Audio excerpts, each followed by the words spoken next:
Welcome to The Explainer. Today, we are diving deep into a really fascinating spiritual dialogue.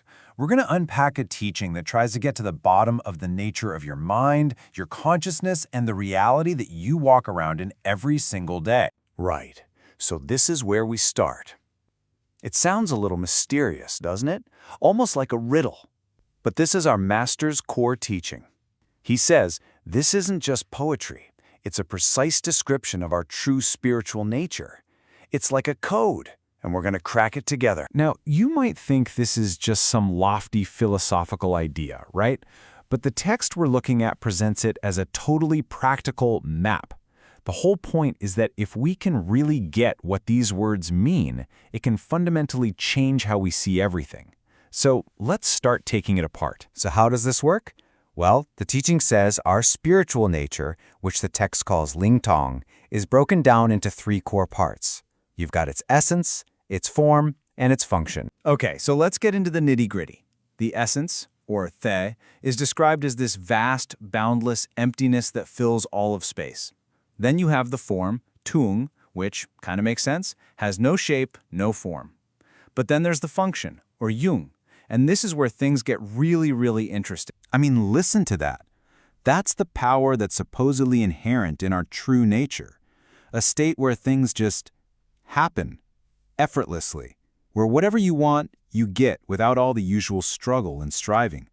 According to the master, that is the natural function of who we truly are. So, if all that's true, if we have this incredibly powerful, effortless nature, you've got to be asking, right? Why doesn't my life feel like that? Why does it so often feel like a total grind, full of effort and things I want but just can't get? And that's exactly what the disciples in the story asked. They're like, yeah, but we're not like that now.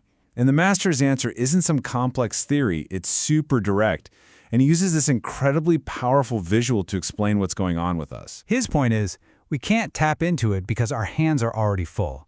We're just clinging.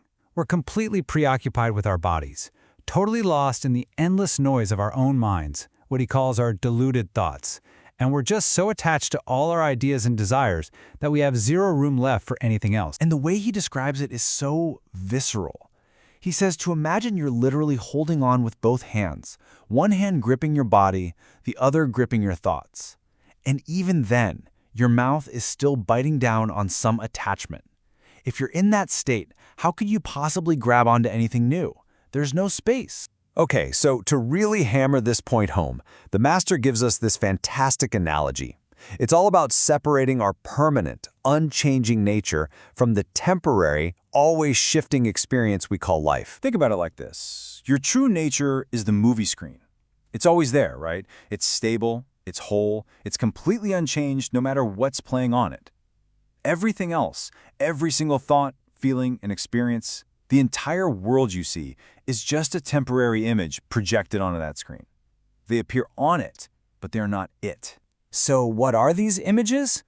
Well, it's everything. All the stuff we think is so real and solid, mountains, rivers, other people, even our own bodies and thoughts.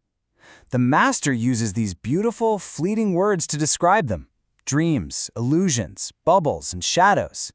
They seem real, but they're as temporary and fragile as a soap bubble. So here's the acid test, the dead giveaway. How do you know if something is the screen or just an image? It's so simple. Does it change? If it can change, it's an image. Your thoughts change, your mood changes, your body changes, the world outside changes. So they're all just part of the movie.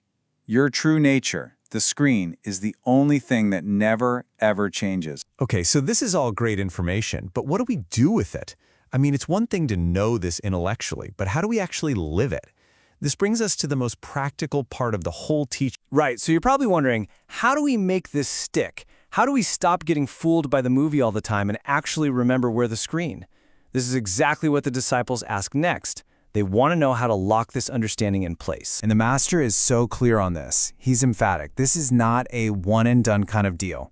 It's not something you just believe. It is a daily, consistent practice. He says you have to train it like a muscle every single day. Because if you don't, you're just going to forget and fall right back into the illusion. And that's the key takeaway here. This isn't about just believing something new. It's a skill you have to train. It's the active, constant practice of reminding yourself when you feel anger, when you feel joy, when you see a mountain, this is a bubble, this is a shadow, this is just an image on the screen. You do it until that becomes your new normal. So, what does it mean to be on the path? It's actually really simple. It just means you're remembering this distinction. The second you start believing the shadows are real, the second you get totally swept up in the movie and forget you're the screen, you've fallen off. The good news? The moment you remember again, boom, you're right back on the path. Okay, so let's just recap the whole thing. The big idea is this. Your true self is this huge, permanent, unchanging screen. Your entire life, with all its drama, its ups and downs, its thoughts and feelings, it's all just a temporary movie playing across that screen.